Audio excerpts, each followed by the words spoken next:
welcome back to the SMITE Pro League and our final set of phase number 2. The Solar Scarabs and the Atlantis Leviathans will be your matchup. But before we talk about our matchup, we got to talk about the cool gear that all of our players are playing on, not just in the studio, but at home, our production, and us on the desk. Using these fantastics brought to you by our good friends over at Alienware. So make sure that you check out SMITEGame.com/Alienware. Use code AWSMITE09 to be able to get your hands and check out all the cool specs that this gear provides to our players and to us in the studio. Go to AlienwareArena.com or check out their socials at Alienware on both Twitter and Instagram. See all the great things that Alienware has to offer. And thank you so much to Alienware for coming back with us in Season 9 of the SMITE Pro League. My name is J-Mac. I got Mifflin joining me on the desk as we get ready to jump into that final penultimate game of the phase before then we jump into Masters in just a few days later. You good? Penultimate, second to last. Is it second to last? I think so. Oh, I thought it was last. I thought Guantanamo Bay was a state. So that whole last cast was just a fever dream. I'll be real with what was going through there. But we jump into our final set of the day. We get to talk about our final teams, and we also get to take a look and see what all you've missed so far this weekend, because it has been a jam-packed weekend of games. We've had 7 sets up until now, which normally on set number 7, we're packing up and going home. But no, we had an extra little set thrown in this week. That one was thrown in on Saturday with that Jade Dragons and Solar Scarabs match. It's been nothing but 2 O's across the board so far. And now going into our final set, this is a very important one for the Atlantis Leviathans as far as standings are concerned, because both the Warriors and the Leviathans did even tie between head-to-head, plus-minus, and all that going into that last set. Only Warriors then drop in their 2-0 against the Camelot Kings. All the Leviathans need to do to hold 5th seed is to win a single game in this best-of-3 up against the Solar Scarabs. If they win just that one game, then they're guaranteed their 5th spot, and they can move on to Masters without any kind of problems and any kind of extra tiebreaker sets that I should say on there. But the Solar Scarabs, even with some of their new rosters, have to mention that the last time these two teams did square off, the Solar Scarabs did find themselves a win, though it was a 2-1, so still some hope out there for Leviathans fans if they want to try and hold that 5th spot. So if the Solar Scarabs 2-0, no change for the Solar Scarabs in the standings. Correct. But would confirm a tiebreaker, correct? Yes, so if the Solar Scarabs 2-0 the Leviathans here, then it would be a head-to-head tiebreaker match between the Warriors and the Leviathans for that 5th seed spot. When would that be played? Right after this. Oh, we're sticking around for like a quadra day. We'd be sticking around for not just 8 sets, but a 9th set of our weekend. And okay, what a long weekend that would be for us, and what a good way to be able to jump into Masters and kind of talking about, you know, how Masters is on the horizon, talking about these two teams. Let's talk about some of the players on these teams specifically who have kind of been making those step-ups on their squad. Zapman over Leviathans, typically a player that we talk of usually in passing jest as the sacrificial lamb of the team. Zapman goes down, the other 4 players are like, all right, cool, now we can go ahead, win our team fight, usually no problem. But Zapman has been really stepping up in his last few sets. He isn't being focused nearly as much. Maybe teams realizing the other passive of Zapman. The more you beat him down, the stronger he becomes. Yeah, and you know what? When the Atlantis Leviathans were on their dominant stint, when they were just by and large the best team in the league at the team fight phase, and they were good enough to force the team fight phase every single time, they didn't need Zapman to pop off, right? It was a bit like, yeah, Zapman dies and then we win. But it was true. It was true to life. That was happening consistently. Now the Atlantis Leviathans, having found themselves closer to the middle of the pack, lower end of the league, they need Zapman in these games. And Zapman, when the need arises, not dissimilar to Batman, he shows up, all right? And the 3-time champion has shown that he is very capable of playing some of these new to the meta style of picks, things like the Cupid. He can go towards things like the Chernobog as well. And I've been very impressed by the veteran. He really has stepped up his own individual performance in the last couple of sets, even with the Leviathans struggling to find consistent wins. I mean, with a team like the Leviathans, I mean, this is still the current reigning world champions team. This isn't like a world champion team from 3-4 years ago that we're talking about. I mean, they just won the Season 8 World Championship. So we know what some of the peaks are capable of this team, and we've seen it happen so far in this phase a couple times, taking down not just the #1 seed Camelot Kings, but also the #2 seed Olympus Bolts, not just once, but twice against the Bolts now. So we'll have to see if they can bring themselves back up to that level, because they're going against the Solar Scarabs. Maybe a little bit on the opposite end here. You know, I can't necessarily say the opposite end of the standings, because both these teams are right there neck and neck with each other in that regard. But the Solar Scarabs have had a bit of a shakeup in their regard, losing their jungler Scream, who's gone over to the Jade Dragons, now picking up Sam for Soccer. And it kind of feels like over in the dual lane, Stuart hasn't been able to get nearly as much pressure as he did, at least in this first set that we saw with the Scarabs, and even in their sub week whenever they had Oath on the team. It feels like Stuart hasn't gotten that same level of freedom that he has with some of his other teammates. Yeah, back when Scream was playing with the Solar Scarabs, it still wasn't as if he was camping the duo lane. It's always been, hey, I'm going to hang out with Scary D, or when it was SOT, hey, I'm going to hang out with SOT. And it seems like Sanfrecocr has stuck with that style. For the most part, Stuart left to his own devices in lane. And I think this is a player who has been forged in fire. He has been left to his own to play against the best hunters in the world, and his team just tells him, hey, you just got to do it. You just got to be good enough. I don't care if they're ganking you. It doesn't matter. Just get to the late game team fight and pop off there. And when the Solar Scarabs are winning, it's because that's happened. Stuart gets through the laning phase on his own with minimal assistance, shows up to the team fight, and simply dominates. He has been a consistently impressive player for this team. And now with Scream gone, they need him. The Solar Scarabs need Stuart to step up more than he ever has. And I feel like that's a hard ask for someone who's newer to the league. But in reality, when the situations are as dire as they have been, with all the roster swaps have been happening for the Solar Scarabs, tough luck. You really do need him. But he is a player that is very capable of doing it. I have been consistently impressed by his positioning, the aggressive stylings. When he finds his opportunities, he's not unwilling to dash in, get aggressive, get active, get his hands dirty. I like to compare him to some of these other lower-ended hunters, or in seeding at least. So when you look at his direct parallel, I think Wowie's a fair comparison. When I look at Stuart as opposed to Wowie, Wowie's got a much more subdued style, but will be willing to step up in the team fight phase. Stu's always looking for his opportunity. I think maybe a more fair comparison would probably be like Panda Cat. Well, we'll see what the Solar Scarabs and the Leviathans cook up for us in game number 1. Let's jump into the picks and bans and get those ones flying right away. Xing Chen, the first god banned away by the Leviathans, taking a direct shot, at least over at Inbound in that support role. A Guardian that's been kind of left alone for a little while, then was one of the hottest topics for the support role, and now is kind of fading, not necessarily into obscurity, but definitely fading back a little bit more than we was at his prime. The Solar Scarabs will then take away Yamoja. So starting out with the support roles and anything. And I think it's just such a fun storyline, at least for Stuart. I mean, he came in through and replaced the now current 3-time world champion Zapman to jump onto the Solar Scarabs roster, and really has had to fight his way to get to the position that he is, and now facing off against the person that he has replaced after, this is now a little over a year that Stuart has had to develop with this team. So I'm curious as to how the rest of that dual lane matchup will go out as the final bans are going through. Kabrak and E-Set for Leviathans, and then Dodgy on the Solar Scarabs, not giving something over to Panitom.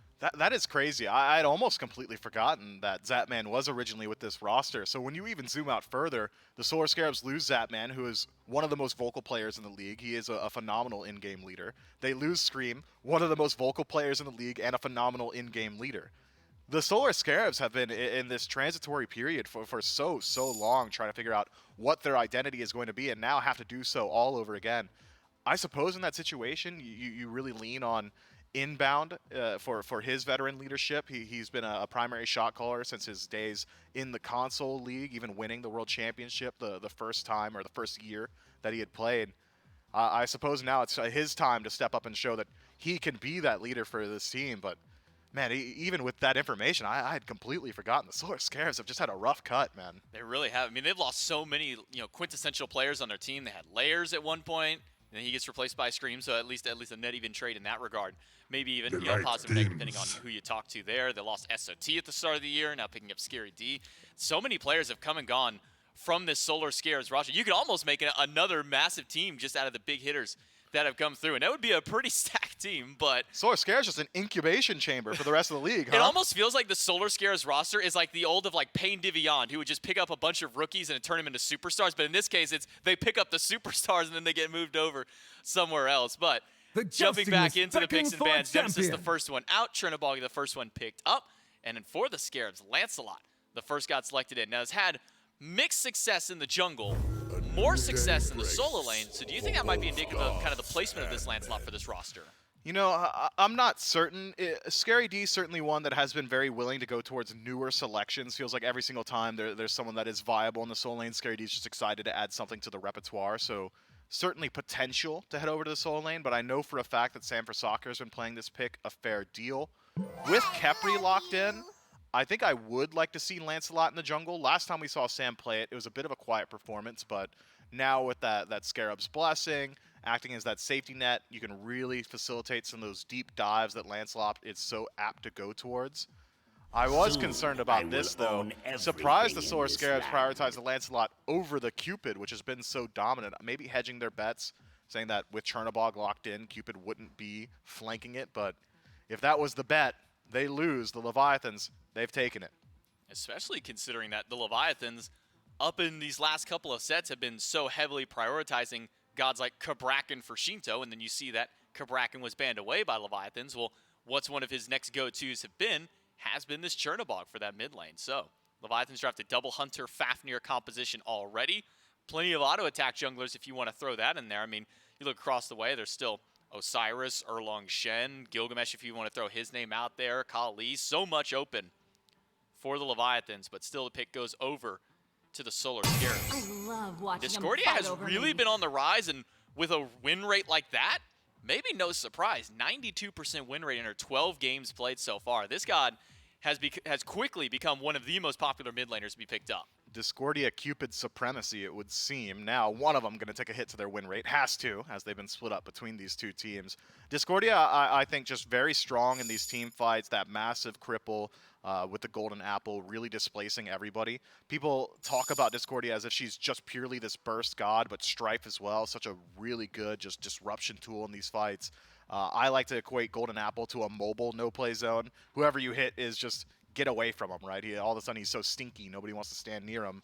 Because if you get hit by that secondary explosion, it really can just run amok in some of these team fights. That passive as well, very, very versatile throughout the early game. I am curious as to what soul laner the Solar Scarabs are going to take for themselves if it isn't this Lancelot. If it is, imagine Lancelot just holds on to that Discordia passive. Whatever the soul laner is will likely hold on to that Discordia passive for the majority of the early game. I like the core three from both of these teams, but the Leviathan's composition, man, something about it is just ominous for me. I feel like they've got high aggression in the duo lane between Cupid and Fafnir, decent rotation ability from the Chernobog as well. So if you're getting aggressive in the duo, Chernobog is always going to make it a numbers advantage. He can always make sure that if a gank is coming to one of those side lanes, that he's there to even those odds as well. If the Solar Scarabs are reliant on that early game aggression, I think the Leviathans got themselves a draft that could really slow it down for the first 15-20 minutes. Well, for the second phase of bans, it was nothing but solo lane banning out. Artio and Cthulhu by the Solar Scarabs, King Arthur and Cucullin by the Atlantis Leviathans. So the solo laner is going to have to dip maybe a little bit further than what we've been more accustomed to as far as those picks and bans are concerned. And I'm going to hold my breath, at least for now, on one of those two being locked in. You better not breathe in. You sorry, just did, sorry, man. Okay, hold on. Let me breathe out real quick. Okay, Aphrodite switched away. That makes it a little bit more comforting as far as discussion goes, because Chernobog, Cupid, neither of them really known for being a jungler of any regard. And then Aphrodite being hovered mid, support / solo, kind of depending on who you ask, but it'll go completely away from all that. Osiris, the next god for the Atlantis Leviathans, to be drawn over into the jungle. And now maybe looking at an Atlas, something that SOT had been reserving for the solo lane for his team on the Titans, will now make its way over for the Atlantis Leviathans. How do you feel about Atlas into this matchup so far with these gods?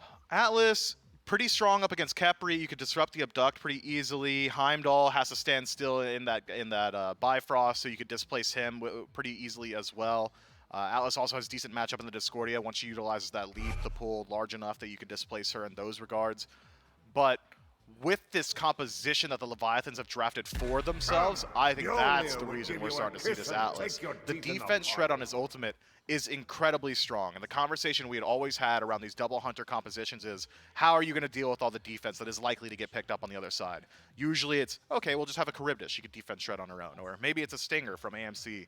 Atlas can do it, and he could do it in AoE, and he could do it semi-global. So I think that fits this composition very, very well. It opens the door to another auto attacker like Osiris out of the jungle. Coerce going to find value from all three of the physical core of the Leviathans. I like this comp a lot from the Levi's. It's not easy to play by any stretch of the imagination, but this is a team that I trust to be able to execute on it. Whereas the Solar Scarabs, I would have said easy to play draft, right? You've got potentially the safest hunter in the game. You've got one of the Guardians that brings safety to every single one of your characters. Lancelot has a lot of survivability, pretty easy to execute dive. And then this Thor gets locked in. And when I see Thor, when I have conversation with the pro players about Thor, and I tell them, hey, I'm playing Thor all the time in my games, in my ranked games. And you know what they say to me? Why are you throwing your ranked games? Yeah, why are you doing that? You could be playing literally anyone else and doing the exact same thing because Thor is just so hard to play. You need to be consistent with those double hammers. Your walls have to be perfect or you're ruining your own team. If you're not finding value from your ultimate, you're not doing anything on the map. When we talk feast or famine, Thor's right there, and he's at the top of that list. So now that we see that it is a double assassin out of the Solar Scarabs, Lancelot locked in and Thor talking about how impactful that Thor needs to be, is this maybe something that we'll have to discuss a little bit more in detail in a moment, though. We do have to have a quick little remake, so we're going to make sure to throw it to a quick break, and we'll get back with you guys when we're ready for game number 1.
everybody, and welcome back. Apologies for the delay, but we're just about ready to jump into game number 1 between the Leviathans and the Solar Scarabs. Remember, for the Atlantis Leviathans, to avoid a tiebreaker, they just need to win 1 game in this best of 3 against the Solar Scarabs. What better way for them to do that than be potentially take a game number 1? And Myth, before we went into the break, I was kind of setting up a question to talk to you. Now, I really do want to go into this one. Between the Thor and the Lance, you are grinning ear to ear. I'm just really happy to be here, Jay. You are just vibing over there. But kind of talk to me about maybe where you would rather have this Thor versus Lancelot. You're talking about the impact that you need out of Thor when it comes to making consistency out of his ultimate, out of his kit as a whole. Would you rather have that one go over to Sam in the jungle, or maybe for Scary D in the solo lane? I'll answer the initial question you asked before I get to that secondary. Where would I like to see Thor? Probably just not picked. Secondly, if I had to choose one between the two, Sam Soccer is one of the premier Thor players in the world. So I think very, very much so. I've seen him play it a bit more often than I've seen Scary D on this pick. So between the two players, I think I would prefer to see him in the jungle. Lancelot has shown consistency, at least in Variety's hand, out of the solo lane. So if I had to choose, let's put Lancelot over the solo, Thor in the jungle. Yeah, I mean, with the 2 games that we have seen out of it, Variety, I think it was like a 6-1 the first time, and then I don't even remember how many more than 6 that he got in just the most recent game that he played, and like 1 or 2 on there. So Lancelot, not so hot in the jungle so far. I think only a single jungle win out of the ones that he has gotten. 2 solo wins. We'll see if maybe at least the Solar Scarabs can add an extra win to their column and 1 to the Lancelot if they're able to throw it out over there. And looking at the remainder of the team, I mean, this really does feel like just an all-in style of composition from the Scarabs. I mean, a single frontliner in Khepri to try and protect all 4 of these. What's kind of that time frame where this style of comp might not work out too much more for the Scarabs? Yeah, when I think about Lancelot, I think to myself, and I've said it very vocally, very high early damage output starts to fall off as late game comes. Thor, the exact same situation. His power spike a little bit like a, what are those called? Like a parabola? Mm-hmm. Yeah, so he's strong in the mid game, a little bit weaker at the very earliest portions, a little bit weaker at the very latest portions. So keep your eyes on the mid game for the Solar Scarabs. We'll see if the double dive assassin comp out of Scarabs can come out in game number 1. It's the Scarabs versus the Leviathans. We'll throw it over to Gorr and Trelly. Yeah, I'm excited for this one. Of course, there's some tiebreaker potential depending on what goes on here. Scarabs, if they can win this set and they have to win it 2-0, then the Levi's will have to stick around a little bit after this to play the Warriors for their spot. If the Levi's can win even just 1 game, then the plus-minus gets all out of whack and they won't have to worry about it anymore. Here, though, we get some fun stuff. It is Sam, as Myth had highlighted, going on to the Thor. And so you get Lancelot solo by someone who's not the Kings for the first time. Yeah, something that I think is very important that we should know about all Cupid players in the league is what skin they go to. Because that changes the hearts. And I believe with the baby Fuwa, it has the dumplings. Yes, and this is the skin I use. Yeah, that's very important to me. Because Barra had the beans. I don't know about you. Okay. And this, you know what, this is what we had. We had catering come in today. Right. And we had like the pot stickers, the fried pot stickers. I'm a big fan of dumplings. Uh-huh. And that is exclusively the reason I use this skin. I don't care anything else about it. Mm-hmm. I just really love dumplings so much that it impacts my Cupid play. Like, I want to see them in the game too. I mean, my issue then becomes... It does make me hungry. I was going to say, how many Cupid skins could you sit? Because I like honey. You know, the honey ones would be good. And then I like some beans. Yeah, but like, what? I mean, but are you just eating cans of beans? Are you a 1920s hobo? I mean, like, you know, like black beans on a burrito. I'm not talking about like a can of beans over a fire. I'm not Tiny Tim. Well, but that's the skin, though. I'm well aware, but they make me think of different style of beans. So Panitom's ganking the solo lane. Scared, he's low. 1 more auto. That's all they need. Atlas solo, by the way, for Jarcorrr, and he picks up first blood. Yeah, unfortunately for Scary D, the Lancelot doesn't have too much escapability in that lane just yet. Once you're using your first ability, I mean, you can get on the horse, but you can get knocked off the horse, and I don't even think it was leveled at the moment, so Scary D falls down. That is going to be first blood going over to Jarcorrr on this Atlas solo. You might want it to go on to Panitom, but look what he's doing in this lane. He's going to be bullying now. Look, man, we've seen the Atlas solo a couple of times. A lot of it has been specifically out of SOT. He likes playing this. You know what? This is the 2nd time in a row that it's been referenced and that you're here. You're going to have to be stuck talking about it. You mentioned one of the first times that you had been on the other side of it. And, of course, there's always been the debate. I remember, you know, the first discussion, first game it was locked in. It was the dash versus, you know, going for his 1, getting that pulse to clear minions. Most of the time we've been seeing the 1 leveled up. And I wouldn't be surprised if Jarcorrr is going for something similar. Plus, with a small advantage, small lead. I mean, like you said, He's going to kind of dominate, at least, well, maybe not dominate, depends on the Lancelot, but control himself pretty well. Yeah, the early game, at the very least, with the first blood like that, should certainly go over to the Leviathan. Solo lane, that's just going to help you out a ton. I think, at the moment, we could be seeing a resurgence, another gank if possible. Yeah, and with pulled that, in by the Atlas, and yeah, just a couple of hits. yeah, once I saw the tether, I was like, there's nothing in Lancelot's kit that gets him out of that tether at that point. When you are this low, level 3, no sort of itemization online, it's just not going to happen. And this is why we don't see these Atlas solos level the dash. In the you can't use your escape on the wave. Scary D used his clear, which unfortunately is also his movement. Yep. And then you just get ganked. So that's why there's no real dashing on the wave more often than not, if you can help it. Because if not, you never know when there's going to be a sneaky little Osiris that just walks around the corner with a mannequin scepter and gives you your second kill of second death of the game, we should say. Poor Scary D. I mean, that's like the most unfortunate scenario. Because you mentioned the tether, and half the time that you're stuck there anyway, it's with the mini fin rails essentially in the Atlas pool, right? Just grab them up, give him the world's strongest hug, and unfortunately for Scary D, yeah, afterward, where are you going to go with it? So 2 kills over there, 1 onto Jarcorrr, 1 now onto Panitom. Feels, I think, in my mind, pretty good for the Leviathans as a start. You had mentioned First Blood maybe wanting it to go to Panitom. Does getting the second kill, like, does that relieve some of that? It doesn't come with the same bounty or anything like that, but feels like it should still be good for the jungle. Yeah, I think the Leviathans are happy with the First Blood no matter what. I just, you also have to consider that Jarcorr's probably not leaving lane for quite some time, so you'd like... Especially on an Atlas. Yeah, you'd like Panitom to finish stone cutting a little bit earlier, and then he can rotate out with that damage lead over Sam for Soccer, who still hasn't quite finished that first item. And here we go, Panitom once again finds Inbound. Yeah, shows up on the left side of the map. Slows are good, but the damage isn't there. The tether, it only stuns Stuart. Inbound slow, Sickle doesn't connect. He had the ult. Yeah, Panitom could have chased it down. He's going to give up on that one.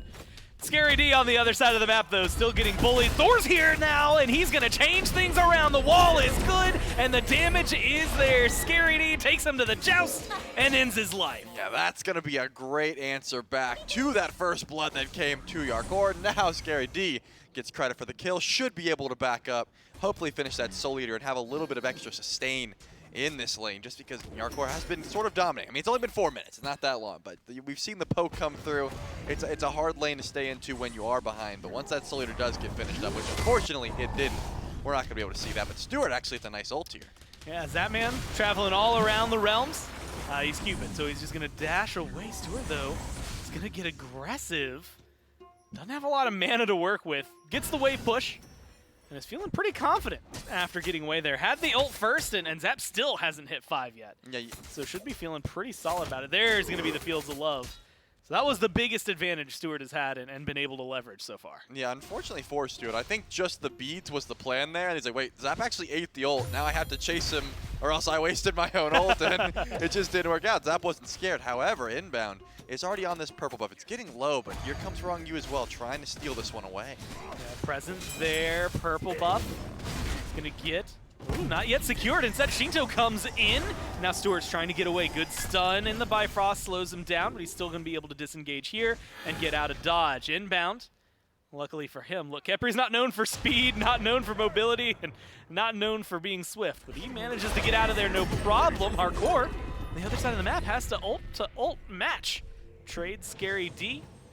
Manages to keep his life this time. Yeah, Scary D did back up, finish the Soul Eater, and then teleport back in. Jarcorrr does not have that luxury, did have to back and run all the way in to try and get back to that lane. And I think Jarcorrr was like, I'm not even going to trade damage with this guy. I just want to back up, spend some items, and then realize, wait, you actually kind of do damage. Now you hit a power spike that I was not quite ready for. So a little bit more respect in this solo lane now that the Soul Eater has finished the blue stone. It's gonna start to add up here. There's a lot of abilities that Lancelot has. You'll be able to proc those. You know, it's always interesting because I think the last couple of times we've talked about the Leviathans, Sheento's still someone who farms pretty well and gets ahead, but this is the first time that it felt as tangible as it was just now. Again, it's only a level lead, but I will expect to see probably 9 right in the next couple of minutes, because I mean, he's got 566, he's getting what, 40 above everybody else. He needs like 2 minions before he's going to level up. I mean, he is in a very powerful position, and normally it comes at some of a cost, right? Panitom, you lose a little bit with the kills they've gotten. Maybe things go well, walled off though. Panitom Over to the Afterlife, used defensively in the jungle, rooted out by Inbound, and the slows aren't going to work. The tether's only doing so much. The dunk down from Sam, and Scary D confirms the kill. They catch him out in the jungle, and they make sure he stays down. Yeah, that's going to be a great answer back. And now Sheento is in a little bit of trouble, holding onto the dash perfectly, but finally is forced to use the beads, and that should be the end of that aggression. We saw Inbound pop the med, so I thought maybe a tower dive could have been the possibility. Well, the Leviathans, they're just going to step up here and realize, hey, our red buff's getting invaded. Let's just take theirs at the same time. The duo lane should be able to confirm that one, but now they're just making a beeline for Sam for soccer. No hammer or ult available, but looks like Zap went the wrong way. Zap a little further away. Sheento's not coming in from mid, so maybe just playing, you know, a bothersome support player there. Beads from Zap. He's getting attacked. No Fields of Love. Luckily, he's going to get out of there. He has the dumplings. The delicious hanging out dumplings. For him. Yeah, the delicious dumplings. And he's going to be able to stay alive. Ronngyu, again, just kind of playing nuisance here. Maybe buying some time for Panitom to get over here. See if they can get onto Stuart, who's low health. Transformation from Ronngyu. Leap forward. There's the blink from Panitom. They throw the sickle. They get the damage, and they kill off the carry. Heimdall put down. Yeah, Stuart goes back, and now Panitom gets himself another kill, and it's going to sit around and just sort of defend the obelisk, as Rongyu's going to steal those away as well. We have highlighted the fact that Sheento has been farming extremely well, and there's a Scarabs blessing here, so it shouldn't be too much, but now Sheento flies in. Yeah, speaking of Sheento, he's here and ready. Scarabs blessing, keeping the damage off of oBoronic, and he's going to live for now. Onto that tier 2. Looks like the back's going to go off. The rest of the Leviathans backing away. Inbound, losing a little bit of his aggression with everybody over on left. Yeah, this feels like a Gold Fury pull. Zap is going to leave purple, come join his team. It's going to take a little bit of trading. 8 minutes in, 9 minutes in. It's a little rough with the damage that it can deal. Fields of Love will get dropped. But the Leviathans will put themselves up 2,000 gold here and start feeling a lot more comfortable in this early game.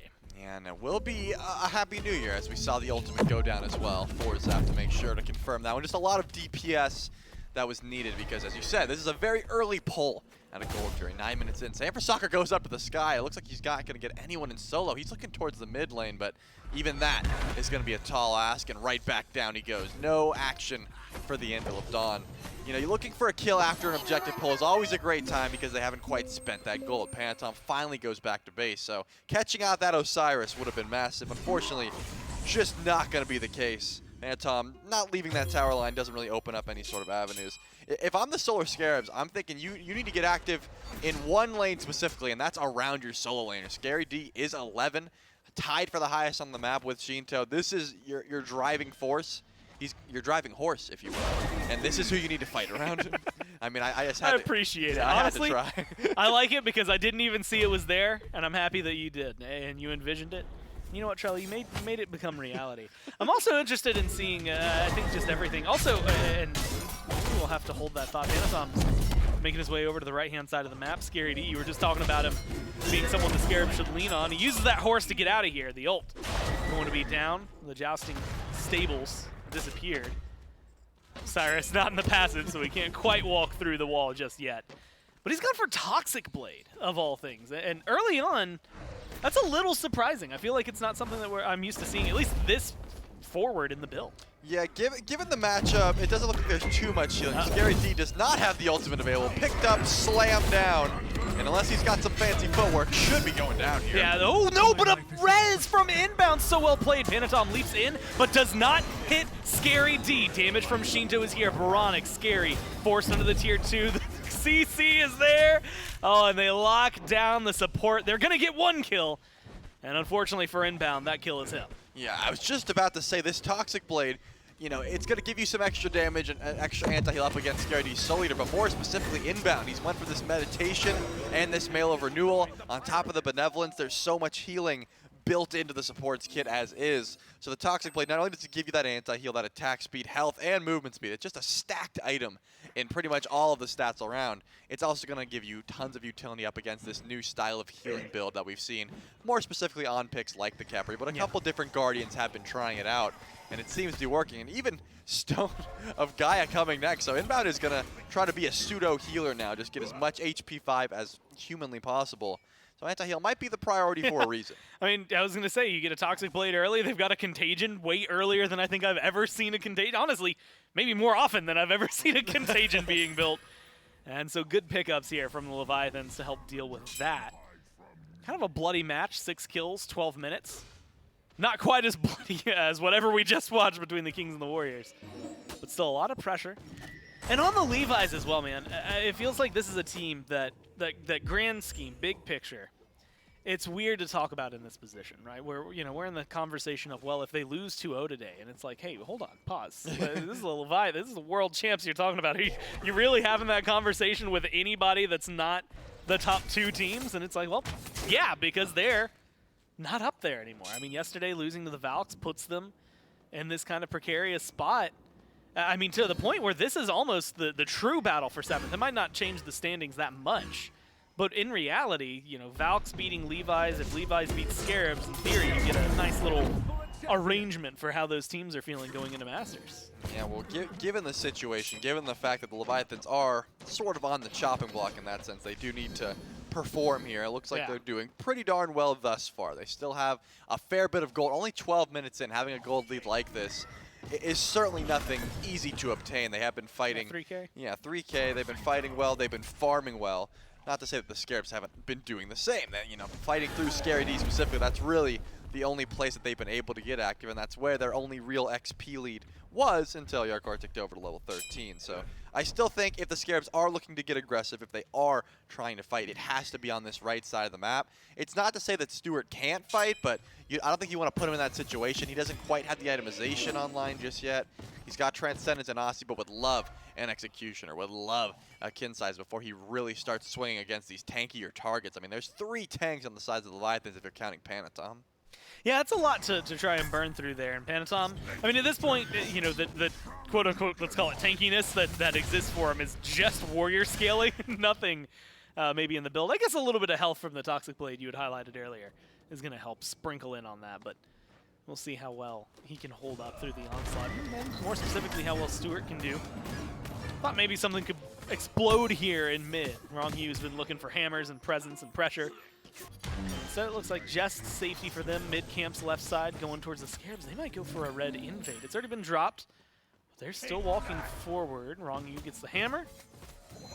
Seems like that's enough, right? I was wondering how much they wanted to commit to it. Scary D has even made the full rotation over to mid. And a pick there with a solo laner on to boot. It seems like it could have been a Primal Fury if they were able to find something. They might. The Leviathans were able to lock him down, but Scary D horsed up, and he's fine. Yeah, it seemed like, the call was Jarcorrr teleported into right. It's been a while now, but that was the beginning of Scary D's rotation over to left lane. A possible look at that Primal Fury pull. Then it turned into, okay, maybe we shouldn't go for a risky play like that. Let's look at Red Buff. And they hear Red Buff go down. They're like, all right, just go back, man. Just go back to solo lane. We missed our opportunity here. We're still not, unreasonably far behind. There's no reason why we can't just continue up, farming and then look towards the left side of the map where the Scarabs are grouped up. No one's dropping a Sentry Ward just yet. It seems like more so waiting to see if the Leviathans will do a face check, and it looks like they might walk up. Yeah, I should find them here. Solo laner's distracted, no teleport available for either side.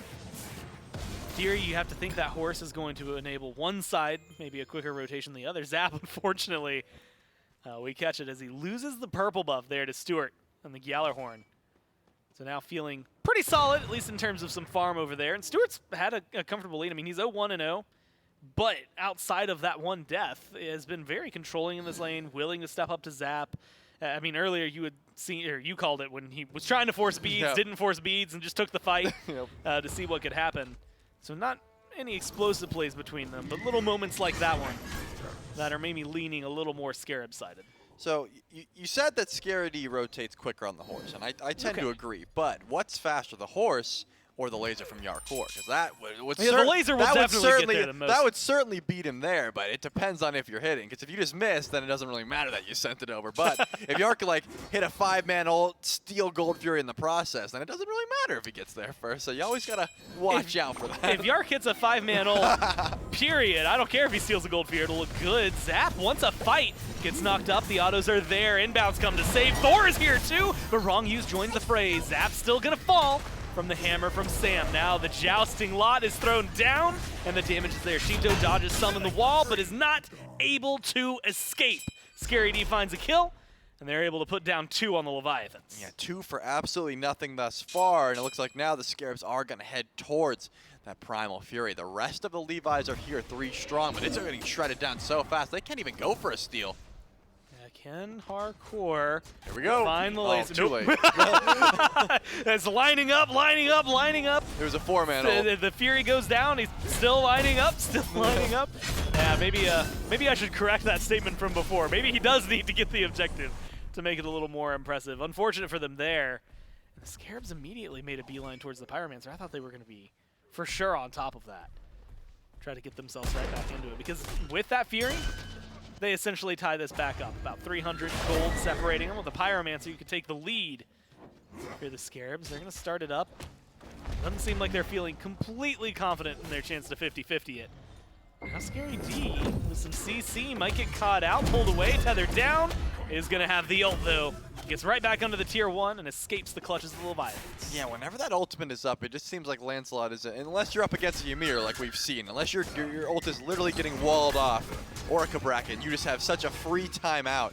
No one's body blocking that, it just doesn't work that way, and the Leviathans will be able to get that Pyromancer and jump the gold back in their favor just a bit. I mean, they were always ahead, but the Scarabs had a great fight there. They get the gold, or the Primal Fury confirmed, and it seems like there's a little dip.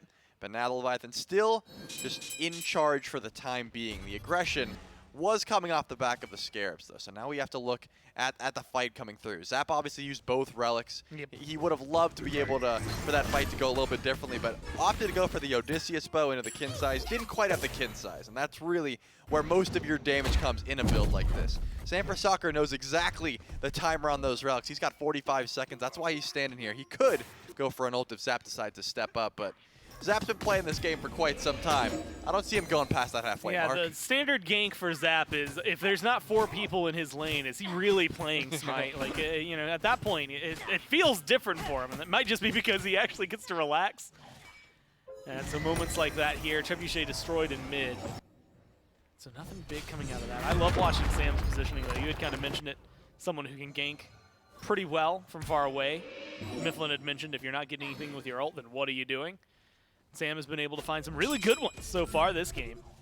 That Anvil of Dawn, that semi-global presence, just being able to take you such a large chunk of the map away. Really good initiator for him, and honestly, he's been kind of fuego for him, right? 1-0-3. We'll see if it ends up impacting him here. Inbound. Gets taken low. Sam goes for a wall. Jarcorrr doesn't get the big pull that he's looking for. Sheento able to dash back between the walls. Leviathans don't seem like they want to take this too heavily. Stuart's low, Zap's rotated in. They're going to pick up the fight. It's going to be Inbound. Who's the target? He Scarabs Blessings himself. The apple from the disco comes out. Hits Sheento. Aegis used. And the damage dodge. It's going to be a split fight chasing down Stuart. They find the pop, and Zap gets himself too. But then a double stun from Sam. Double dunk helps them out, and they're starting to turn things around. They've got 2 kills on the duo lane, and it's going to stay just like that. 2 for 2. Scary D seems to want a little more. Scarabs are going to pull back. They're going to take the tower. And they're going to be happy about it. I mean, I am just amazed. The Leviathans had such a clean pick that they were able to get out, but then Zap decides to dash in. They could have just got the hearts from the Cupid, grouped up as 5, and you know, push a tower down, something like that, but instead, they take that fight like they had to go, and unfortunately just sets up for a beautiful dunk from Sanfrecocr. A massive ultimate there is able to turn that fight in favor of the Solar Scarabs. The gold lead still a little bit in favor of the Leviathans, but when you're down that hard, it's hard to come back into a fight like that without a massive Anvil of Dawn like that. So now maybe some pressure alleviated for a bit. There's not too many objectives to go for except for that Fire Giant, and given the DPS, they have the damage to certainly pull, but I'm thinking that gold for that spawns in a little bit is going to be the next contention point. It's just a little bit early. The tanks aren't quite tanky enough to tank up a Fire Giant. It's been an interesting build. You know, looking at inbounds, you had mentioned the Stone of Gaia, but you know, Mail of Renewal hasn't been uncommon over there. Right. Shogun's Kusari, immediate pickup. I guess for Ronngyu and with this kind of team, it's not like crazy surprising, but it's different, right? Yeah, seeing that, I'm so used to seeing it go on like the Bolognas in the solo lane more often. I think, you know, what the SMITE that was played earlier was an Amaterasu build that had been picked up. And so Ronngyu picking that up is definitely interesting. Spirit Robe super early as well. Get some of that CC reduction. Very, I think, important in this matchup. But it has been a fun build. And the meditation. We've got 2 meds in this game. 1 bracer, 1 frenzy. It feels like that's a honestly high point of contention between these 2 teams. I mean, a little bit of healing helpful, but also in this case for Ronngyu with it fully upgraded, a little bit of cooldown reduction as well. Yeah, it just seems like I think teams are valuing it a ton. As the Solar Scarabs are pulling that gold Fury right away while Sheento's taking a 1v1 and losing it hardly up against Scary D. It looks like the objective will stop for the time being, but Scary D wants to take this fight. Yeah, Sheento barely makes it up into the air. And where do you go that's not going to kill you? It's going to be onto Inbound. Inbound gets some damage out there. There's the lockdown. Luckily, some health. Maybe a little bit of healing. Sheento gets dunked down on. There's the spin. And there's the kill for Sam. Wall, double hammer, teleport in. And they're looking for the chase now. They've got a good kill onto Sheento. It's Ronngyu. It's Jarcorrr. 2 Guardians, incredibly difficult to take down. Meanwhile, Panitom just catches Scary D out on the rotation and kills him in the jungle to make up for what he did to his solo laner, or mid laner. Lancelot has a ton of mobility, but once that horse is down and once an Osiris starts sticking to you, you're going to have a good time. Zapman, however, is going to take a ton of damage. In return, a ton of damage to Sam for soccer. Eat up some dumplings at the time being, but that Gold Fury, it's getting pulled. Those dumplings make a big difference. 1 more rotation of that. Zap should be able to get right back in the fight without feeling too pressured. And that's going to be what they need. Scary D's gone. Sam's back in base. Levi's don't have Fields of Love, but they do have the Gold Fury pulled. Less than half health. They're going to leash it.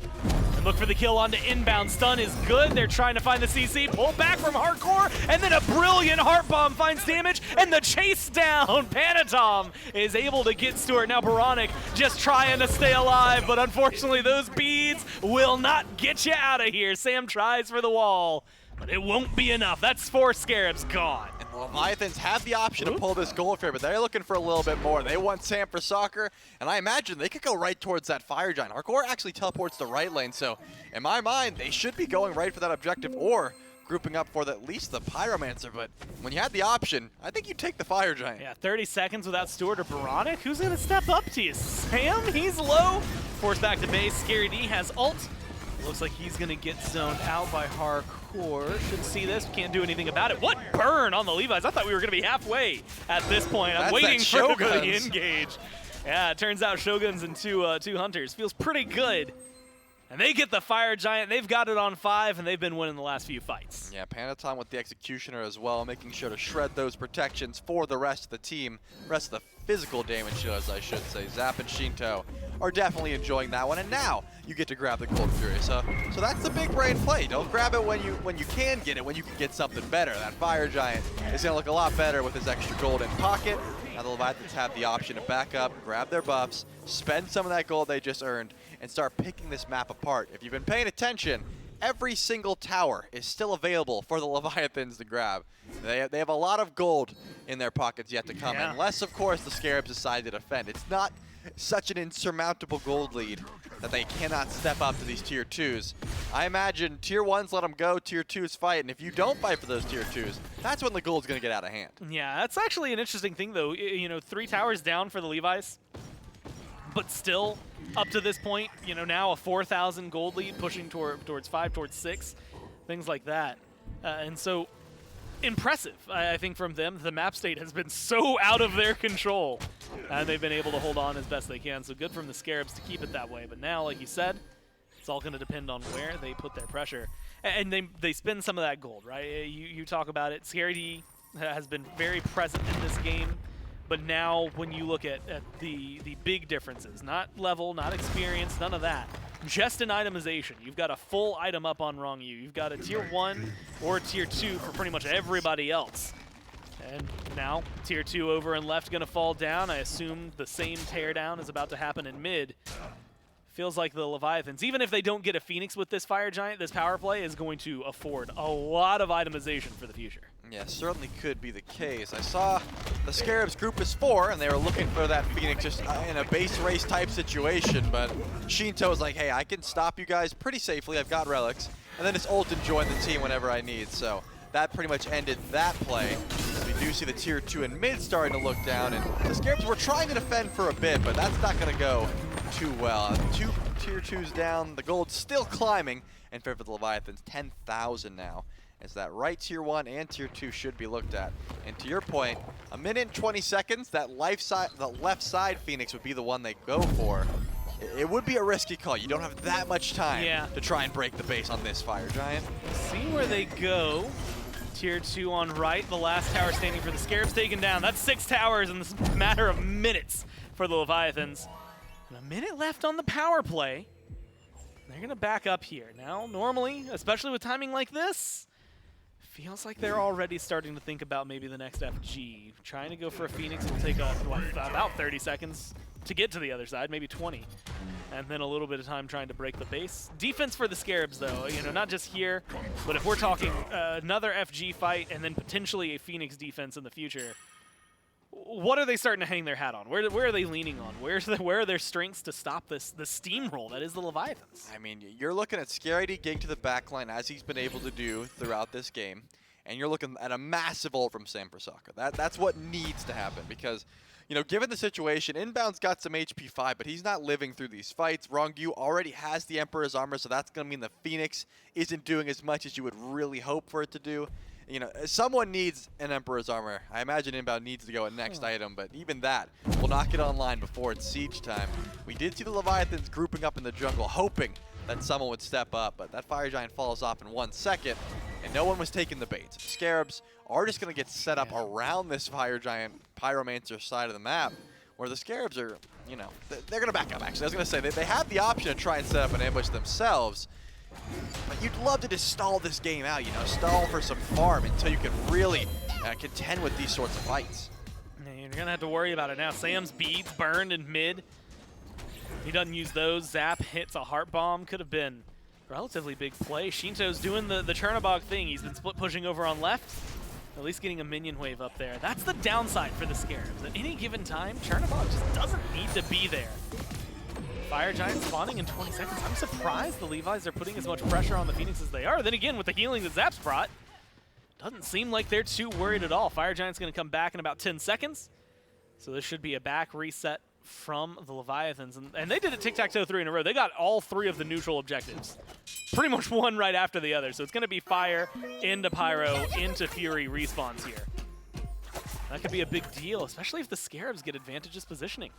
And the Scarabs are already on it, and it looks like they might be trying to pull this right away. And yeah, they're going to do just that. Zapman drops the ult, but they look like they're not stopping that DPS. There's going to be the Jousting Stadium brought up by Scary D. Up into the ult is Sam looking for the dunk, finds it on Zap. Zap gets the Aegis, Zap gets the beads, Zap gets the kill, and they're looking for more. They take down 2 Scarabs in the blink of an eye, and they're turning the fight around. They kill off Inbound. They're chasing down oBoronic, and they're looking for the full-on deicide. It's just the question of if Stuart can get out of here. In the meantime, they get themselves a Pyromancer, and they're looking to run down mid lane, find the end of the game. Stuart goes down, and the Levi's are going to take game number 1. Yeah, that's one of those situations where Scary D had a good little flank. Sam does hit a huge ultimate, but you're just so far behind. You don't really have the relics down to try and hit a 100-0 combo with Thor.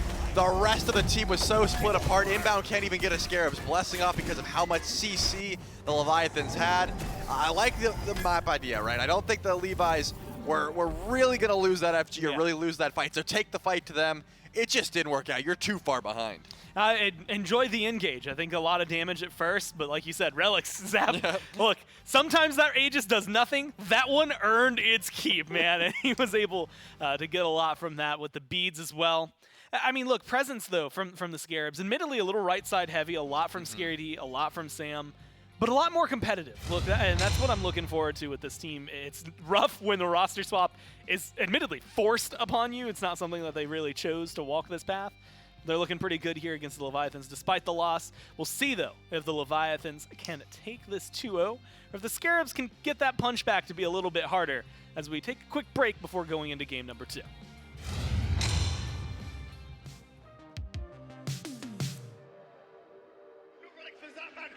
The horsey, and horsey, don't you stop! I don't care! I know! I gave up dabbing for Lynn. Cool. No more dabbing for Final. He looked at me and said, I'm going to be on that stage next year. I'm going to become a world champion. Crossing south, ripping through. Titan down, ball 3. A double kill myself.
The Atlantis Leviathans got that one win they need to at least secure themselves 5th seed, but that's only game number 1 of this best of 3 set. The Solar Scarabs still with the opportunity to bounce back and maybe find a set win. The Leviathans got at least the one that they need in this one, but it wasn't necessarily an easy one, Mifflin. It took a little bit of time before the Leviathans were really able to get their foot going, or before they were really able to kind of get the ball moving for themselves, because the Solar Scarabs were able to fight back in the early game and kind of keep it close. Yeah, I really liked what we saw from the individual performances of the Solar Scarabs. I felt like Scary D was making his way into that back line very consistently.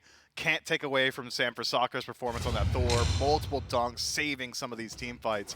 But the concern we had, the parabola of the power curve of that Solar Scarabs draft, I mean, essentially was there. Once we got into the mid-game, the Solar Scarabs had some bite back, but once the game got later and later on, individual picks were starting to happen. Panitom found Scary D a couple of times in the jungle. And then the team fights started to roll through. The 5-on-5, unless Sam was finding these massive, impactful ultimates, wasn't really doing much else outside of that. And the Leviathans were able to rout them. It felt similar in pacing to the dominant version of the Leviathans that we had once had, where they just kind of wait for their opportunity to group up as 5 and simply play it out from there. Laning phase, never been an issue for the Solar Scarabs, has been in the past for the Leviathans, but the Scarabs weren't able to leverage it quite enough, and by the time the late game got there, well, the chances for the Scarabs just kind of died. I mean, when you have an Osiris just W-key left-clicking you the entire time through the late game, it does make it a little difficult for the Solar Scarabs to be able to fight back in. Some clutch moments, at least from Inbound over on that Khepri. Found some really nice revives earlier on in the game to be able to save his team, really kind of keep the Solar Scarabs alive throughout the early game. But once we did get down into that late game, the control that came from all of this AoE that the Leviathans had from Zapman on that Cupid, Jarcorrr finding multiple 2- to 3-man, not necessarily pickups with that Atlas gravity pull, but at least pulled backs and being able to hold people in place and keep them locked down. Enough for Panitom and the rest of his crew to be able to really chop away at the remaining of their health bar. Now, as we are ready to move in towards game number 2, what kind of adaptations for the Solar Scarabs are maybe needed to be made in order to try and stand up to the Leviathans? You know, I think the Solar Scarabs could go a couple of ways, right? Like, it's a completely new identity for this team when you're transferring your jungler. I mean, I feel like that is just the heart of the majority of these teams. So it really does need to be a different style. The Solar Scarabs can either continue and try and iterate on what we just saw, where it's, hey, let's play for the mid game, let's get this global presence, work on our dive composition, and try and transition it into more tangible leads. But if the Solar Scarabs want to get hot, and they want to get hot right now with Masters right around the corner, I think you lean on the OG strengths of this squad. Lean on the early game. Play around that pressure. Pick 3 lanes that might fall off in the late game but can dominate throughout the early, and see if that's enough to net you a win. It's one of the easiest ways to start getting wins rolling early on, especially in this transitory period for this team. Because when you think about it, do the Solar Scarabs have enough ramp time with Zapman to get ready for Masters? It's in 2 days, or 3 days rather. Yeah. I think you got to go to something that can work right now if you want to start seeing some wins. And the best that I've seen from the Solar Scarabs throughout all of their roster changes was that early game, hyper-aggressive, dominant play style. Almost reminiscent of the Jade Dragons. Because what have the Jade Dragons been doing with their new jungler?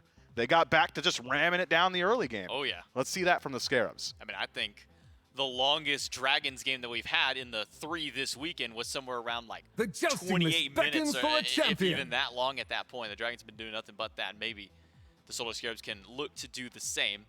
As far as the draft is concerned, same across the board. Xingjin, Kabrakan, Eset, Nemesis, Daji, and Yamoja, top 6 bans. The first change-up that the Solar Scarabs make is taking the Cupid away from the Leviathans. The Leviathans pick up Chernobog, and then Lancelot, Cupid are the top 2. So maybe in that regard, do you want to still see this Lancelot go over into the Soul lane, keep something aggressive over there for Scary D to maybe get some pressure in lane? Or do you give this one over to the jungler Sam and try and get some early pressure in that regard?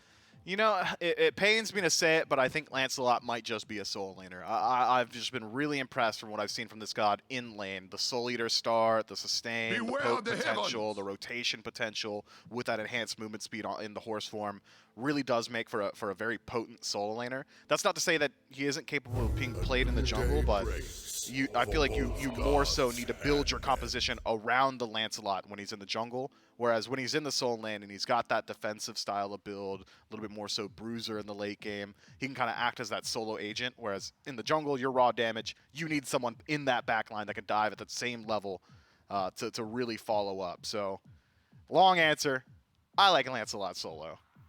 We'll see if that's where the Scarabs put him in game number 2. For the Leviathans, after the Lancelot and the Cupid get locked in, it's an Olorun and a Khepri. So taking the pick away from Inbound to remove some of that early game safety that the Scarabs had through their support, and picking up Olorun, something that might be a bit difficult for some of these players and some of these gods in general to deal with around that sanctified field. Plenty of options, though, up to deal with it. Camazotz, Vamana, Cthulhu, typically the 3 gods that immediately come to mind when you want to be able to dive this Olorun. And all 3 of those gods, something that these Solar Scarabs players are capable of picking up. Yeah, I wonder, because I feel like this Lancelot was picked for solo, but with the Olorun lock-in, maybe you want to transition it into the jungle so that you can get one of those hyper-aggressive picks. That's not to say that Sanfrecoccer can't play something like a Vamana jungle. I think he is very capable of doing so, but if that were the case, generally we've been seeing Olorun over towards the duo lane. Yeah, we don't often see Sanfrecoccer make a rotation to that side of the map. Stuart, for the most part, left to his own devices. So I am curious to see how they decide to play around this Olorun. Worth noting, last time it was Chernobog and Olorun locked in the SPL. It was actually Olorun mid, so that analysis might just go by the wayside. Overrun our enemies. Curious selection as well. Terra, this high up in your priority order, just feels like the Solar Scarabs are trying to hide the rest of their draft. That doesn't feel like the one they were concerned about getting for themselves. They just wanted to see a little bit more of what the Leviathans are doing, or maybe force out some bans before we start looking at the core of this team. Well, we know that we have at least the 2 carries, and at least between those 2 carries, one of them going to the dual lane with Khepri. Unless we see Chernobog go back to the solo. I mean, we saw the Ullr go solo earlier with Variety in the King set, so still an opportunity if maybe Jarcorrr wants to flex his Hunter muscles again. It's been a while since he's had to do so, but we'll see if he can do so maybe with the Chernobog. We'll keep our eyes on the remainder of the Leviathans draft, but as far as the bans are concerned, Osiris is going to be taking away something that Panitom found a lot of success on, a 7-1 performance last game, and then an Erlong Shen to go along with that for the Solar Scarabs bans. Discordia on the opposite side, who has been on the up and rising for that mid lane, recognizing that Oboronic had a large impact on that god in game number 1. The Leviathans will take that one away with 1 more ban still to go. So, what are you going to look towards here? The Leviathans could try and toss another ban towards mid. Not exactly anything that's screaming a necessary ban from me. Merlin, I suppose, just get rid of that bog standard pick. You don't want something that's strong on defense that the Leviathans think they're in a position where they could win out throughout the early. So, not a bad ban whatsoever. Generally, we'll see the Solar Scarabs go towards things like the Kukulkan when their back's against the wall. Oboronic really likes going towards that safer selection, something that can scale very well into the late game. Or maybe could even be like a Morrigan selection. No one Does can synergize well extinguish with my the Cthulhu. flame. Not one that I really associate with Oboronic, but would certainly fit this draft. You've got 2 really strong transformation targets, can turn into that Lancelot early on, late game become a secondary Cthulhu for your team. You've already got really strong team fight with this draft. I've talked myself into it. I hope it is a Morrigan for the Solar Scarabs. Leviathans, on the other hand, well, there's your bridge pick to make sure that Olorun gets into the late game. This Pele should be able to establish some pacing. Ratatoskr as well, get involved in that mid 3v3. I like this draft from the Levis. So it's a double assassin this time from the Levis as opposed to the Solar Scarabs, with the Lancelot and the Cupid and the Cthulhu, at least on the side of the Scarabs, that does more than likely point the Lancelot going in towards mid. And you called it, Myth. Morrigan over for the mid laner Oboronic on the Solar Scarabs. And you've already talked to death about what the Morrigan can do in the early and then transition in towards the mid and late game as the team fights start going through. So how does that then kind of change up for the Leviathans? You have this Olorun who Cthulhu's just going to kind of ignore this Olorun's ultimate, at least with that. Morrigan, if transforming into that, can do the same thing doubly so. So how do Leviathans in their team fighting stage kind of break through and get through the Solar Scarabs? Well, you've got essentially a double hunter composition, 1 physical, 1 magical. So those Cthulhus, if they are behind come that portion of the game, just won't be able to ignore the Olorun regardless of Sanctified Field not working against them, the DPS output of the Leviathans, although generally single target would be enough. Backline disruption, Ratatoskr might be able to create some space, make sure this Cupid isn't quite able to follow up and create some peel with damage for the front line.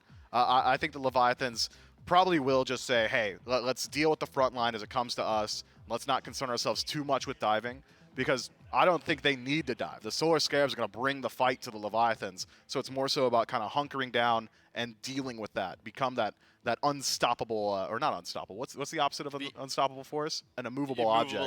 Yeah, they want to be the immovable object. Solar Scarabs want to be the unstoppable force. And we'll have to see what happens when those two forces end up colliding out in that regard. You do have a Khepri as kind of a safety net, at least for one of the members of your team, if you are the Atlantis Leviathan. So if the Olorun is getting hard dove, have a way to bring him back to life. If somebody else is diving into the back line, can always go through and get a pluck for themselves. Solar Scarabs, though, talk to me a little bit about this Terra, because we don't see this god very often. We've seen it a couple times in mid. I'll graze past that one, most likely. Talk to me kind of about how the dynamic of Terra support is for this Solar Scarabs draft. Yeah, generally when I think of Terra, I think, wow, that's really good counter-engage. You want to counter-engage with this pick. Drop your ultimate. It's a massive infusion of healing for your team. You've got really good space control for peel into your own backline. That's not to say that her dive is weak. It should help out a bit. Cthulhu, for the most part, doesn't really have the most burst potential. It's, hey, I landed 30 knockups, and I hope they die by that 30th one. Now with Terra Ultimate kind of giving a little bit more burst over to your team, maybe it's a little bit easier to execute on some of that dive potential. Otherwise, I like her lockdown against some of these more immobile targets on the Atlantis Leviathans. Well, we'll see if it's the unstoppable force or the immovable object that's going to come on top in game number 2. Will it be the Levi's? Will it be the Scarabs? Let's jump right in and find out. Yeah, will the Scarabs be able to punch back? That's the question here for game number 2. Mifflin highlights some of the strength there in their team fight.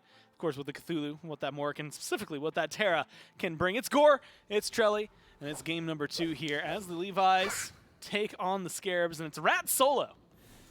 Which again, you know, if it's like a variety, not batting an eye. Hardcore, though, feels like that's not something I'm used to seeing with him. Yeah, Yark the Shark on the Squirrel. That's going to be an interesting Squirrels and one. sharks, very different animals, as it turns out. I mean, they both have teeth. I think they're both they're both looking to get ahead in lane and Both have tails. and rotate and feast upon their enemies. Both have soulless, beady eyes. How many sharks have you looked in the eyes? None. So that's actually a thing. So Katie loves great white sharks. Like Shark Week is Yeah, like of her course. favorite time to watch TV. Right.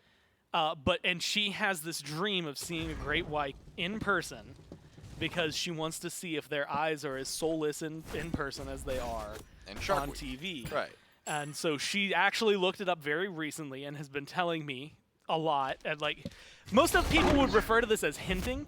I've already told her, yeah, you can do it if she wants. But it's like for like a big, like, because her birthday's right around Christmas. Right. So like it's a big year present one year for everyone to get together and pool together to get like it's like a $5,000 thing. You go out to this area where there's sharks, already sharks. Like they don't chum the water or anything. They're just there. Yeah. And you can go down and they're just kind of swimming around. And I'm like, yeah, that sounds great. You can do it. Yeah, she'll have fun. And it's like, she then tries to imply that I'm scared of the sharks, Joe. And I don't think I'm scared of the sharks. I think mean, a that's just great white could rip me apart. I think that's just called common sense. Yeah, I just don't think I want to be in water with sharks. Maybe I guess the right way to say is I don't think I care. Yeah, I mean, if I'm honest with you. Like, it's cool that she's interested in it. I'm indifferent about Yeah. sharks. Like, it's like they're they great. exist. Yeah. You know, I'll make the argument if people say, hey, it's shark-infested waters. Like, no, they live there. That's It's just people-infested water, as it turns out. They're just biting you because you yummy.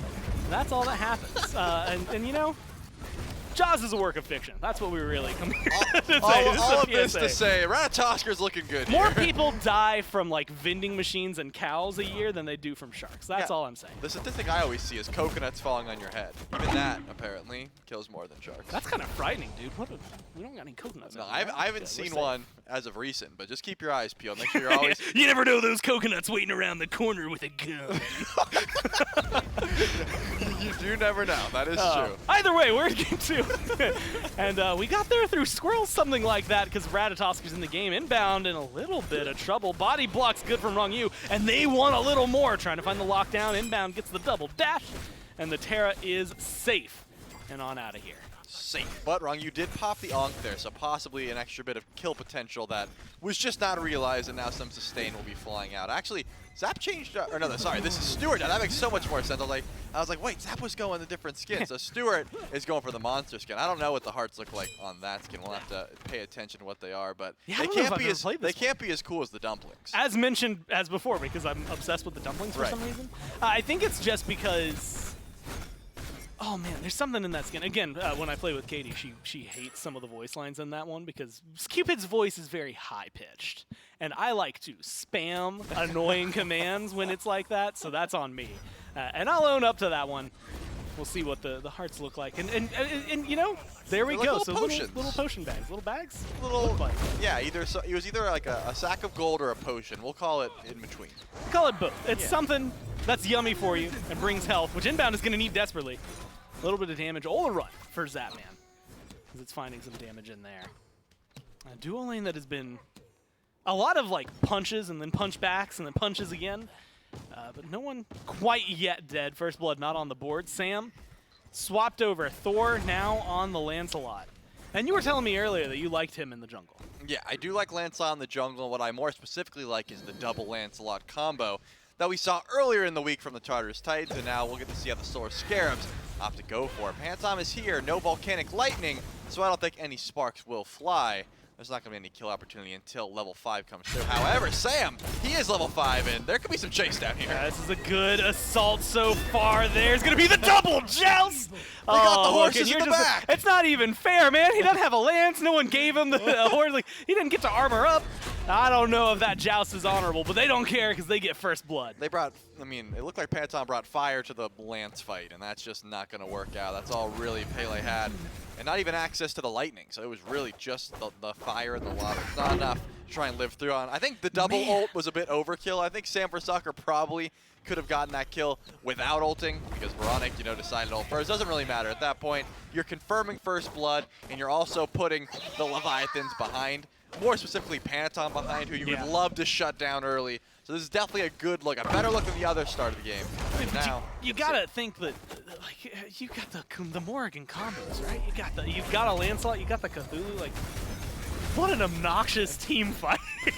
I would be unhappy, I think, is the way I would describe it if I'm the Leviathans into this, because it's like, oh cool, we killed, you know, maybe we get rid of one Lancelot, well, there's another. Or oh hey, cool, we got rid of Scary, oh well, there's another.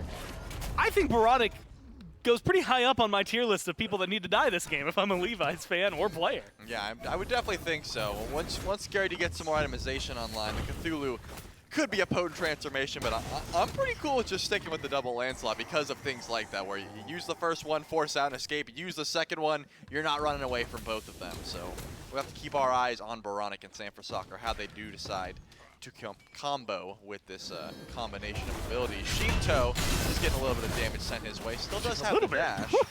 So he's not even a dash. You know, that's calculated damage. It's like, you're just Lancelot. There's nothing you can do. However, a teleport coming mid lane?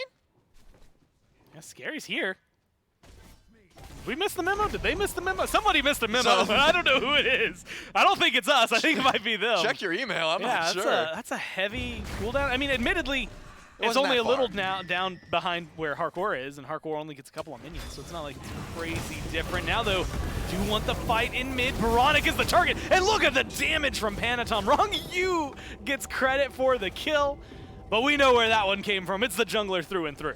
Yeah, Ronngyu does get the credit, which puts him over to level 7. He's actually more farmed than Panitom at the moment, which, you know, poor Panitom. He's always given up his farm for Sheento. Now he's given up his kills to Ronngyu, just really feeding the whole team, but he himself does not get feed. Ronngyu could be in some trouble here. Has the Scarab's Blessing, and we'll use it to try and run away. Yeah, gonna get the cleanse, gonna get the movement speed.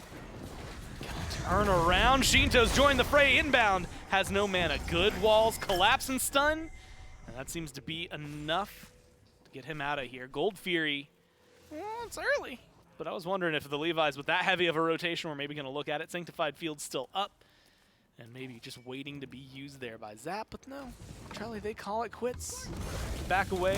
Happy with their engagement. Yeah, happy with that one. They're just going to back up and continue the farm game. Because at the moment, they're sitting a little bit ahead in gold. And that works for them. Jarcorrr has been able to amass a little bit of an XP lead as well in this lane, just by nature of, you know, not rotating. Rat's going to have a good time clearing the wave, where Cthulhu takes a little bit of time before he can really just clear the way from a distance and not have to get up close and personal to a Ratatoskr, who's never afraid to fight, right? Rat solo, I mean, once you get like level 5 and you have your ultimate and you can get out of trouble when needed, you're just spamming your abilities on the wave constantly. Once you get that acorn as well, the thistle corn, I believe it's called, you just get double procs on the flurry, and your wave clear just gets so much better.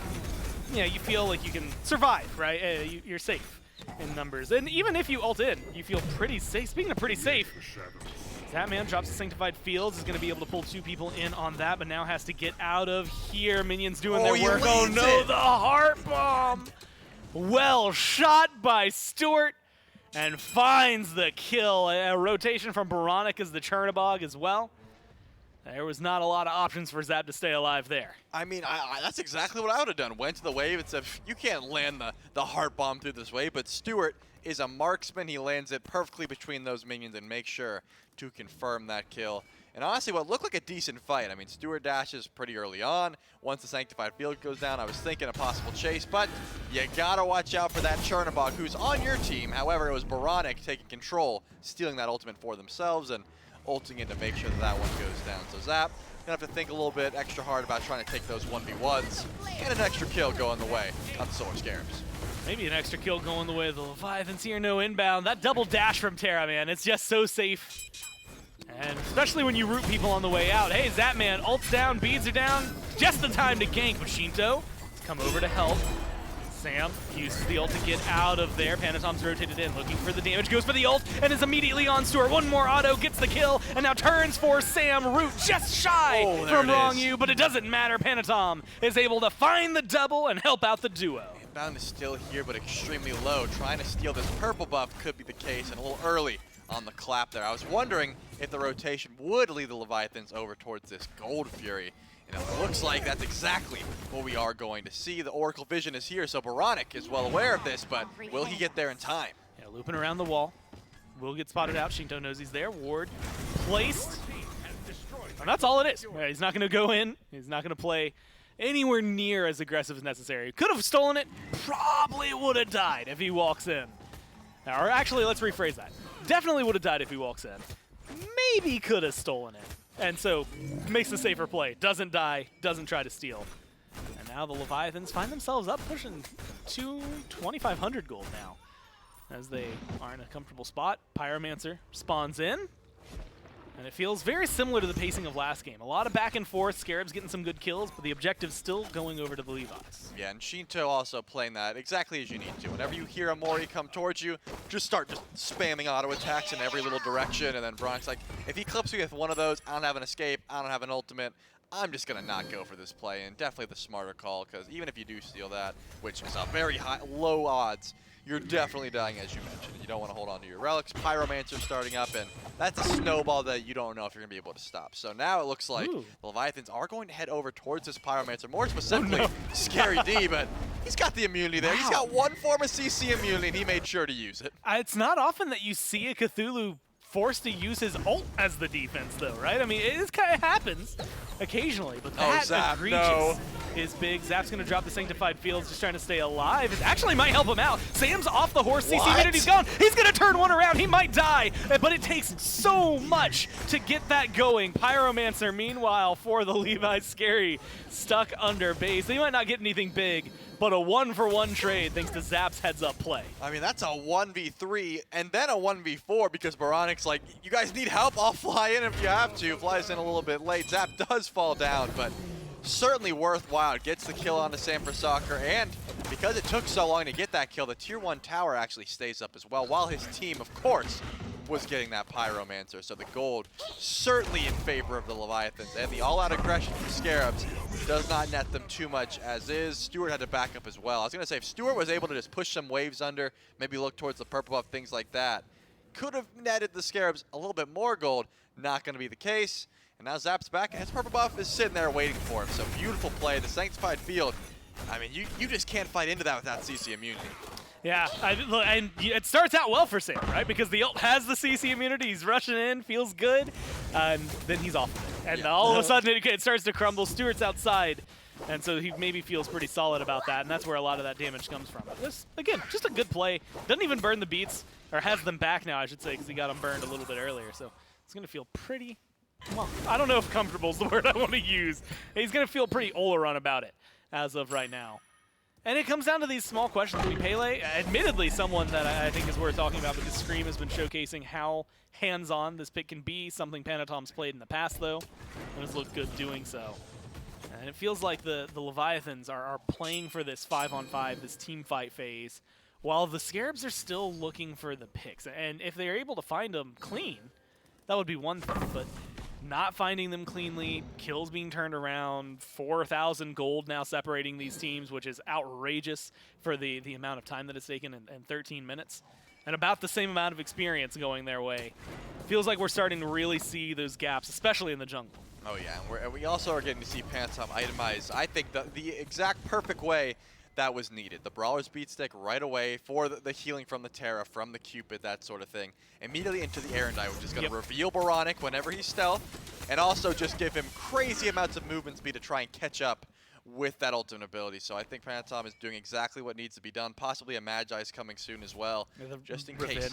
Yeah, just in case some form of, CC is going to be coming his way, and then he can get the revenge, as you highlighted, and that'll help him speed up even more. So I expect to see a very fast Pele and a very damage-oriented Pele. You thought you could slow me down? I've got emergency backup speed. Yeah, he's going to be zooming around. And that's the thing that we've been seeing a lot of, right, is this Pele not necessarily having like insane KDAs. Oh, they're 7-0-9. It's more like, hey, you're 4-3-8, very standard. Real, honestly, still pretty good. But you're everywhere. You're in everything. If there's a fight going on, you're part of it most of the time. And so I think that's something that we have to look at. Also, I'm going to throw this one out there just because I feel like we don't often get to see double digits on the coup counter. But the coup diff has been very heavily one-sided so far. Jarcorrr is just controlling that. Yeah, I mean, Scary D on this Cthulhu, we saw the teleport into mid. Besides that, it's just been like, I'm trying to keep up because this rat I just want to survive. Yeah, this rat is so slippery. He keeps clearing the wave so quickly. I don't know where he goes. He can hop on a tree, run to my team, and I have to constantly be looking out. So it's just a constant clear diff as well as the coup diff that's going to start to add up as this game goes to that 15-minute mark, and that's when you'll see just the aggression from that lane.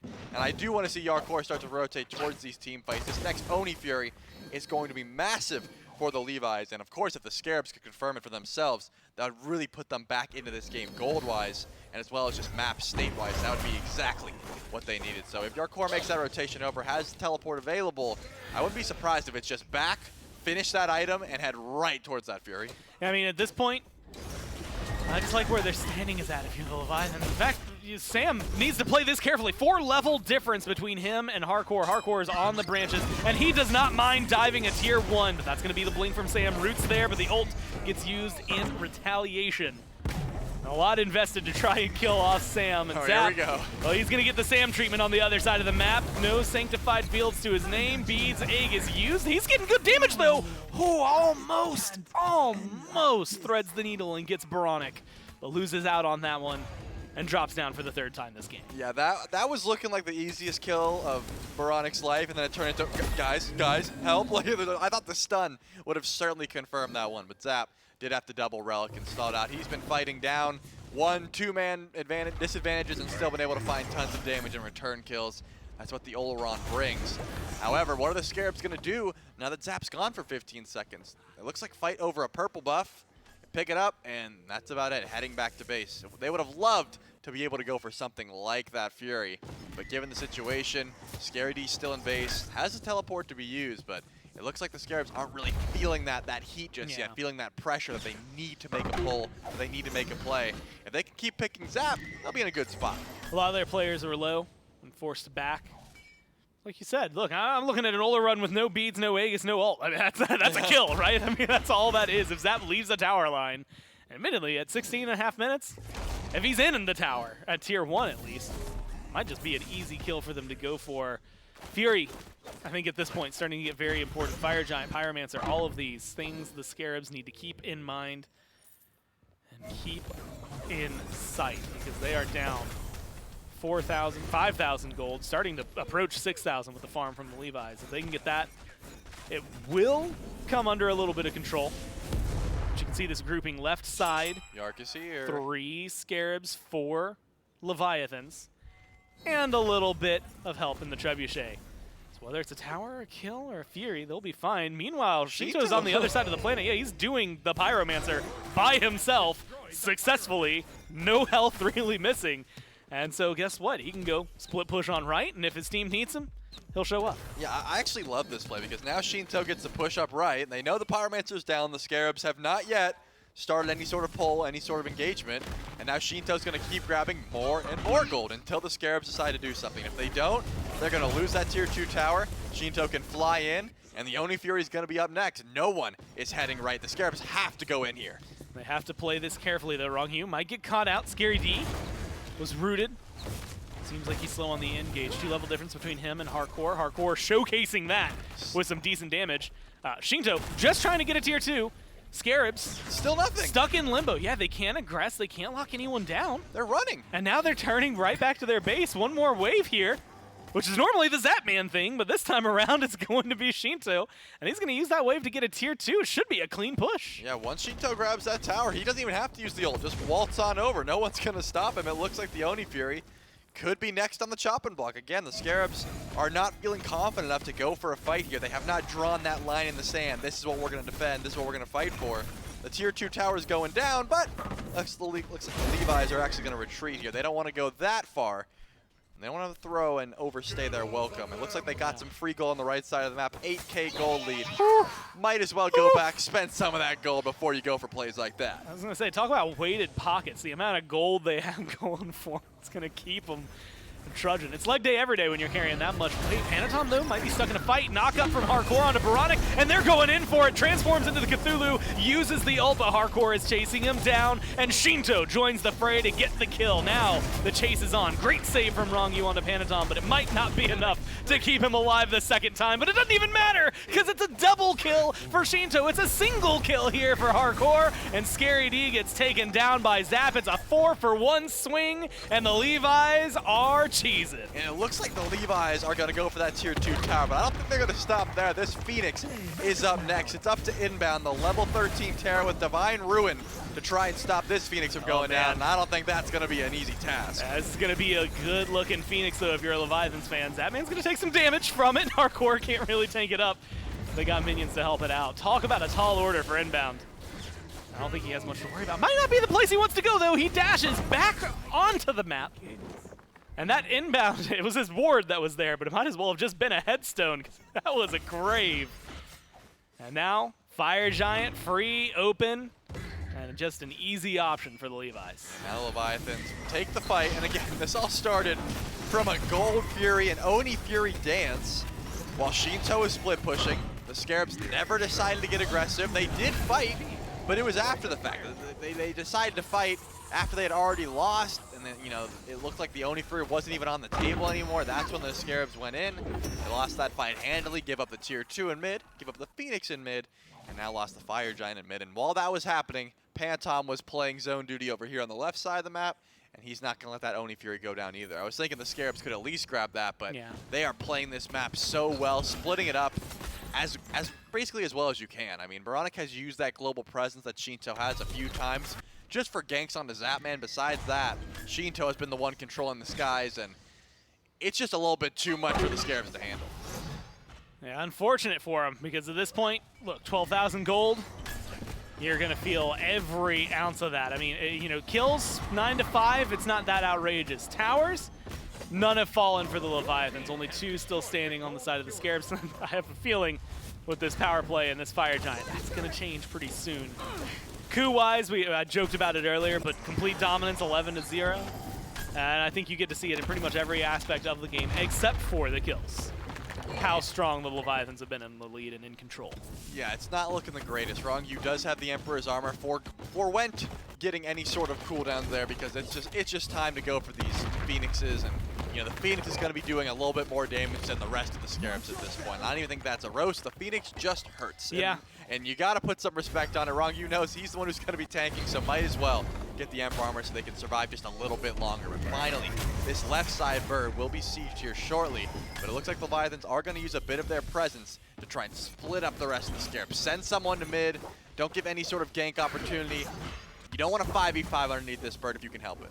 Sheento might be one of the most confident human beings I've ever seen. Oh yeah, what I His just beads saw. were not up, and he was in the Phoenix, taking the Phoenix, facing 5 Scarabs, and didn't pay them any mind either way. The Scarabs now gonna try to make up for that, getting aggressive and trying to go on to Zap. They lock him down and they get the kill. Unfortunately for Ronngyu, Scarabs blessing onto himself, but it doesn't matter because the kills, they're swinging the other way around. Stuart, last man standing. It's a triple kill for Sheento. Stuart finds some damage back.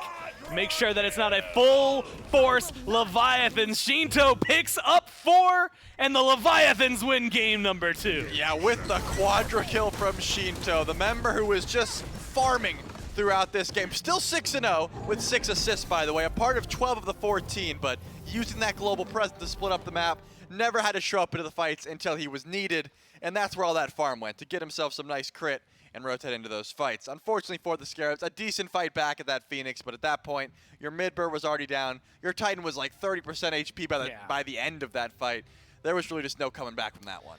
Sprinkles the quadra kill at the end. Like that one, he was just fluffing his KDA, right? Yeah. Like that, anybody could have gotten those kills, but he, of course, picks them up. Look, they played incredibly well that game, and that might even be an understatement. I mean, talk about control. Good fights, and maybe presence and pressure from the Scarabs, specifically onto the dual lane onto Zap.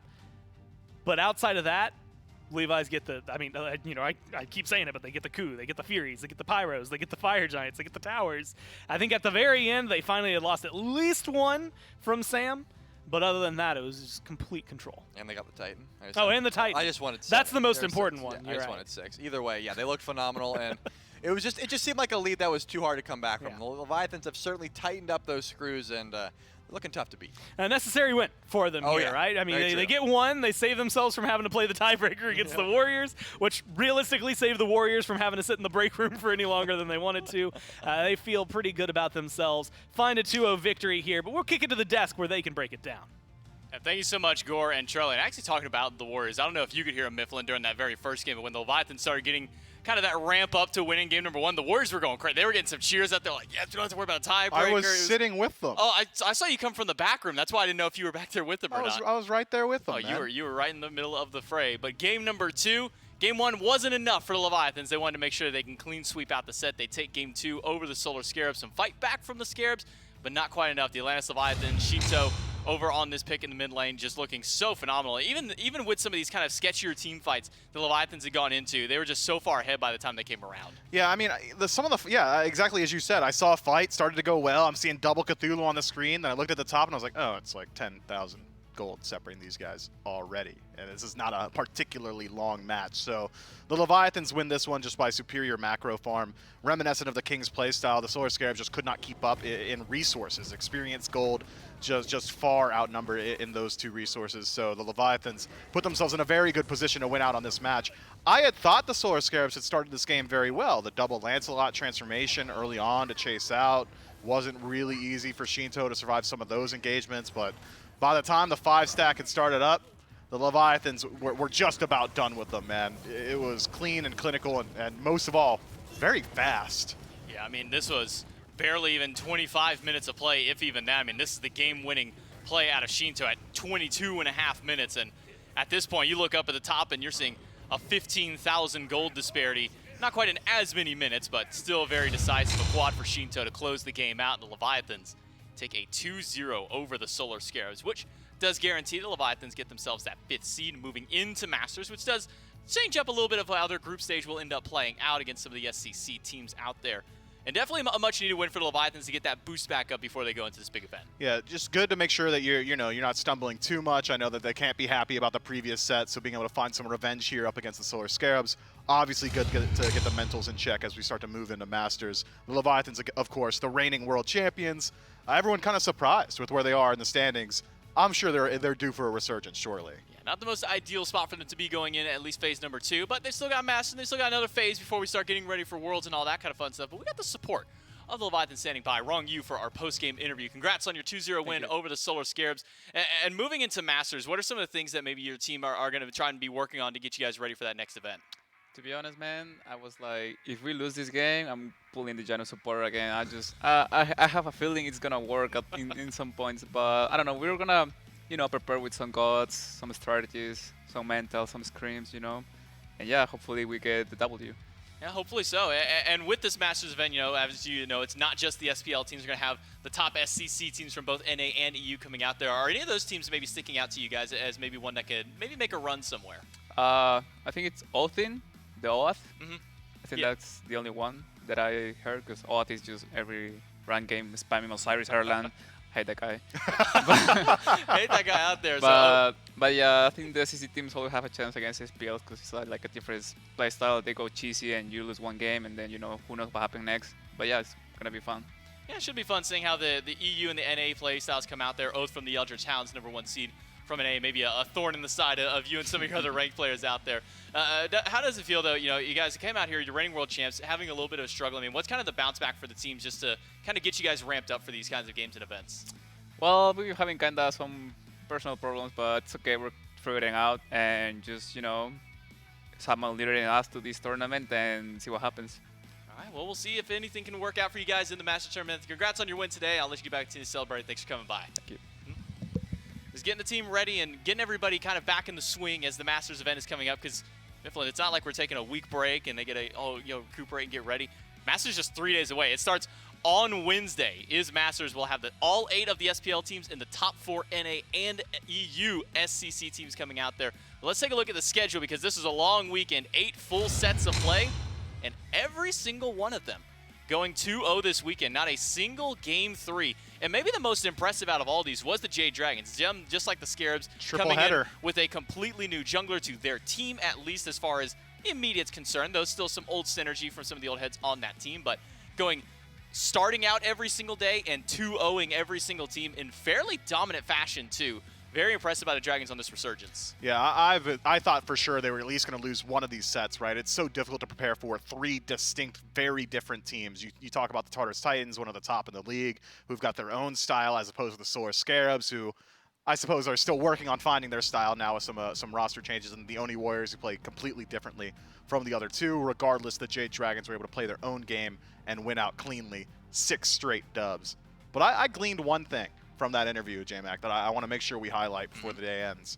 My man 2-0'd him with his Crocs not even in sports mode. He was going in casual. He was in cruise mode. He was ready, ready to go to the beach kind of mode out there.